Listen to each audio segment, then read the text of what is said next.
جمال الوجود بذكر الإله وتصفو الحياة بنور هدى جمال الوجود بذكر الإله وتصفو الحياة بنور هدى وتطلب نفس له طاعة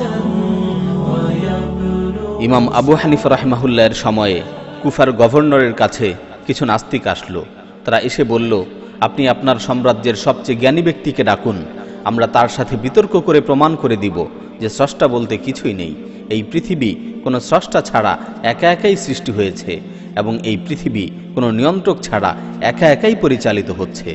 কুফার গভর্নর বিতর্কের জন্য যুগ শ্রেষ্ঠ ফকিহ ইমাম আবু হানিফা রাহিমাহুল্লাহকে দাওয়াত দিলেন। ইমাম আবু হানিফা রাহিমাহুল্লাহ নাস্তিকদের চ্যালেঞ্জকে গ্রহণ করলেন এবং বিতর্কে অংশগ্রহণের ব্যাপারে সম্মতি জানালেন। দিন তারিখ ঠিক করে বিতর্কের আয়োজন করা হলো। বিতর্কের দিন বিতর্ক দেখার জন্য সকলে উপস্থিত। নাস্তিকরা ঠিক সময়ে মঞ্চে এসে উপস্থিত হলো।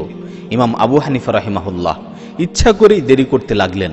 আবু হানিফা রাহিমাহুল্লাহের আসতে দেরি হচ্ছে দেখে নাস্তিকরা হইচই শুরু করলো এবং হাসাহাসি করে বলতে লাগলো, আবু হানিফা ভয় পেয়েছে, আমাদের সাথে বিতর্ক করার মতো সাহস তার নেই, এজন্যই সে আসছে না।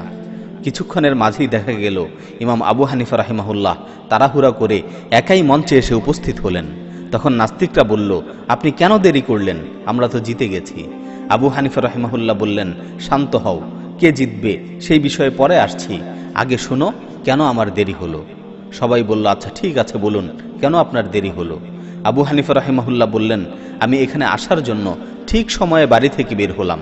আমার বাড়ি থেকে এখানে আসতে মাঝখানে একটি নদী পড়ে। আমি যখন নদীর পাড়ে আসি তখন দেখতে পেলাম নদীতে কোনো নৌকা নেই। আমি খুব চিন্তায় পড়ে গেলাম, নৌকা ছাড়া কিভাবে আসব। বেশ কিছুক্ষণ দাঁড়িয়ে রইলাম। হঠাৎ করে দেখতে পেলাম নদীর মাঝখান থেকে একটি বিশাল বড় গাছ বেরিয়ে আসলো। গাছটি একাকী চিরে টুকরো টুকরো হয়ে তক্তায় পরিণত হয়ে গেল। তারপর তক্তাগুলো একটি অপরটির সাথে জোড়া লেগে একটা নৌকায় পরিণত হলো। নৌকাটি আমার সামনে এসে থামলো।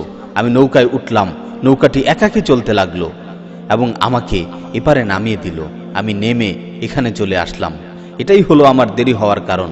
এ কথা শুনে নাস্তিকরা সবাই অট্ট হাসিতে ফেটে পড়ল এবং বলতে লাগলো, এটা কি করে সম্ভব যে একটা গাছ কোনো মানুষের স্পর্শ ছাড়া একা একা চিরে নৌকায় পরিণত হয়ে গেল?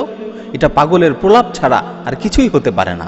আবু হানিফা রাহিমাহুল্লাহ তখন তাদেরকে লক্ষ্য করে বললেন, একটি গাছ চিরে একা একা নৌকায় পরিণত হয়েছে এবং আমি সেই নৌকায় চড়ে এখানে এসেছি। এই ঘটনা কি তোমাদের বিশ্বাস হচ্ছে না? তারা বলল না। আবু হানিফা রাহিমাহুল্লাহ জিজ্ঞেস করলেন, বিশ্বাস না হওয়ার কারণ কি? তারা বলল, মানুষ বা যন্ত্রের সাহায্য ছাড়া একটা নৌকা কখনো নিজে নিজে তৈরি হতে পারে না, আর কোনো মাঝি বা নিয়ন্ত্রক ছাড়া কোনো নৌকা একা একা চলতে পারে না।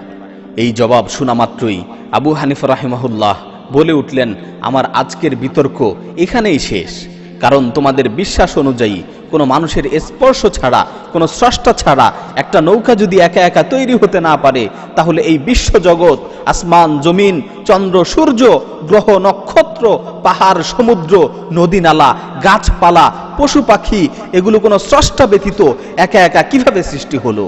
একটা নৌকা যদি কোনো নিয়ন্ত্রক ছাড়া একা একা চলতে না পারে, তাহলে এই বিশ্বজগৎ কোনো নিয়ন্ত্রক ছাড়া একা একা কিভাবে পরিচালিত হচ্ছে? এই কথা শুনে নাস্তিকদের বাক রুদ্ধ হয়ে গেল। তারা হতবাক হয়ে গেল এবং জবাব দেওয়ার মতো কোনো ভাষা খুঁজে পেল না।